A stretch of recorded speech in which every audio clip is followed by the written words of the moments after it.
First of all, I want to remind that what's happening in Syria started with the revolution 5 years ago, where people rose up against a 4-decade of dictatorship, and this regime, Al-Assad regime, replied with violence and actually triggered what I can only call an internationally backed war, and resulted in more than 370,000 dead people and displacing more than half of the population of Syria, which is 12 million people. And right now we have a ceasefire. So that's really positive, I think. And people actually on Friday, 2 days ago, they again took to the streets and demanded again the same demands of the revolution, which is freedom and dignity and a better life and better human rights. So yes, of course, the situation isn't better, but hopefully I can see a beginning of a solution in Syria. So yeah, this is what's happening now, and hopefully after this week, by the end of this week, the peace talks will start, and that would be the beginning of the solution for the conflict.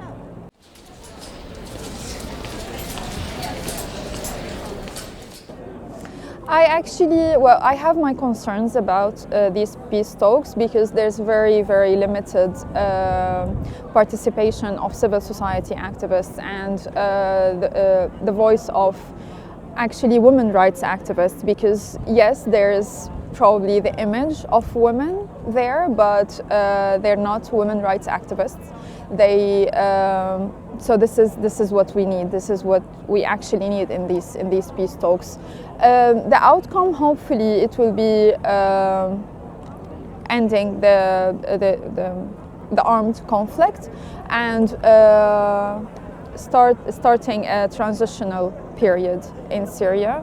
And from that, what I would like to see is a foundation for a democratic constitution in Syria that will actually prevent future conflicts and give better protection to individuals and citizens in Syria, so they can actually come back. Like the registered refugees at the UNHCR, these are only the registered, are almost 5 million in neighboring countries and in others. So only by having a democratic constitution and a peaceful transitional period, people can actually come back and start rebuilding and reconstructing, and yeah.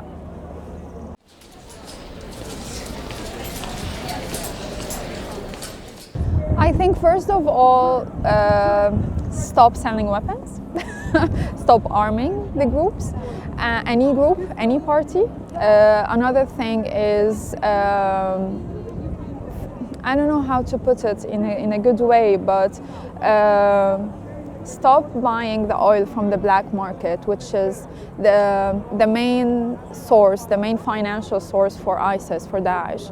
So by this, you can actually cut the financial source of this terrorist group and cut it from the roots, rather than just keep shelling and keep destructing the areas in Syria and places. And another thing would be putting as much pressure as possible on different international parties, whether it is Russia or the EU or the US, to actually have a real transitional period, a real negotiation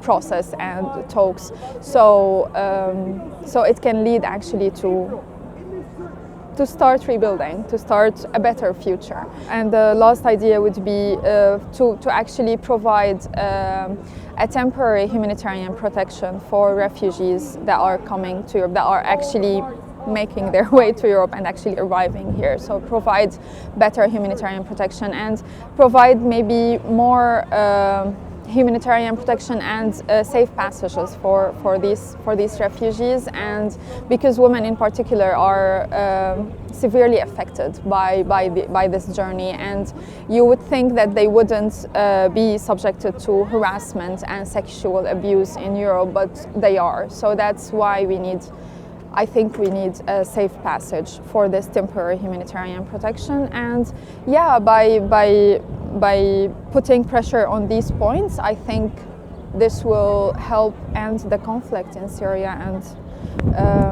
bring a solution.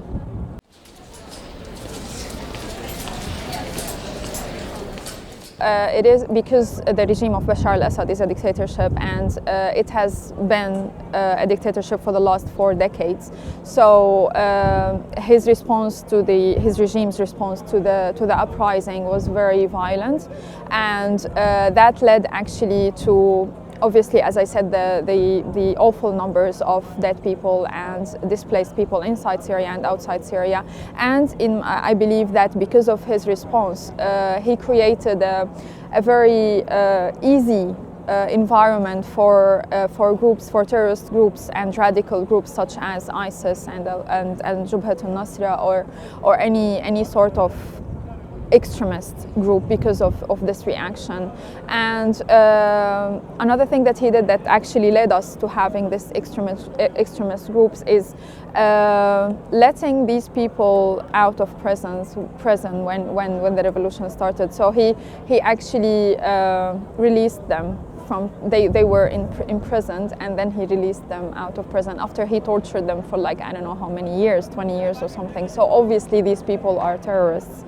And this led us to the situation that we have now, and only because of the support that he got from Russia, Iran, and Hezbollah.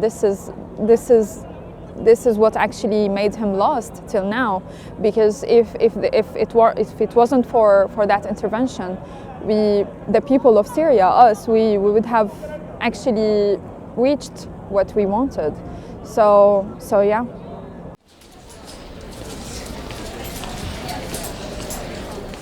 I think, in my opinion, I think the very positive thing about Syria is that people in general are really secular, and even Muslim people are very moderate. They are not extremist at all. Actually, ISIS is made of foreigners.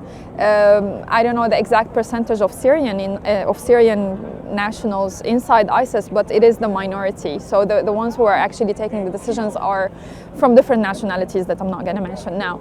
But so not only the ISIS would be fought against from the internationally led campaigns against it, but it will not be accepted from the people inside Syria. So the main and most fundamental factor against ISIS is the people of Syria, because none of the people of Syria approve and accept this kind of radicalism, whether it is ISIS or any extremist group. This is not what we wanted, and this is not what we what's the word, sacrificed for.